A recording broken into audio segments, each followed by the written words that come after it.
Hello everybody, welcome back to the channel. Hope you're well, thank you for joining me again.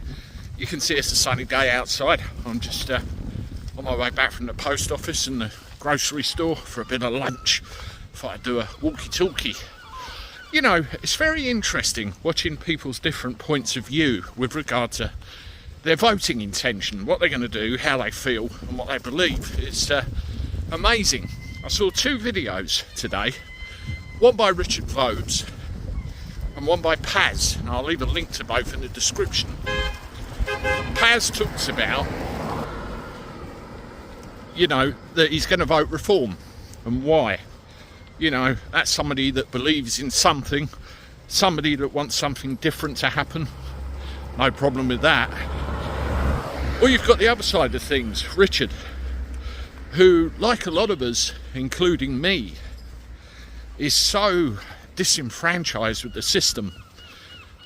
Some want to withdraw from it completely, or just don't give a damn anymore about anything to do with it because it's so broken, so beyond repair. They've had a century to get it right and they fluffed it up completely. Well, that's all well and good. You know, lots of people feel like that, but Richard, and again, I emphasise I happen to like Richard a great deal, so this isn't a criticism, it's just an opinion on his opinion. He says that he's not going to bother because he feels if he turns out and says, I do not consent, he is in effect consenting to the process by coming out and saying, I do not consent. I kind of get it and I kind of don't. You see, if you don't consent and you sit at home, how do they know that?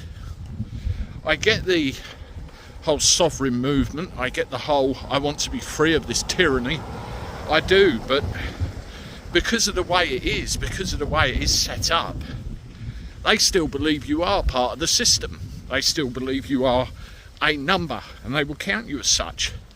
So if you don't turn out and vote, that's one less vote that could make all the difference. And all you're really doing, despite your own beliefs, is providing tacit agreement to the establishment to carry on as they are.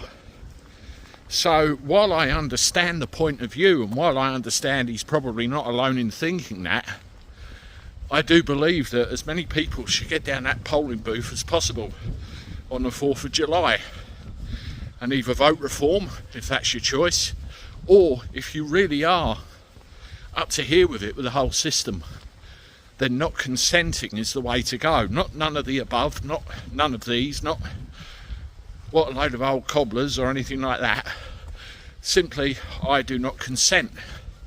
And for those that, you know, poo-poo the idea, do your homework, it is a thing.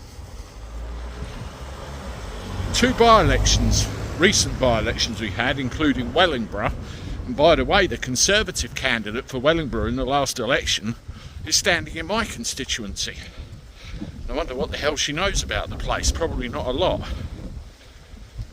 Well, both of those, 60% or just over the electorate stayed at home, and look what happened.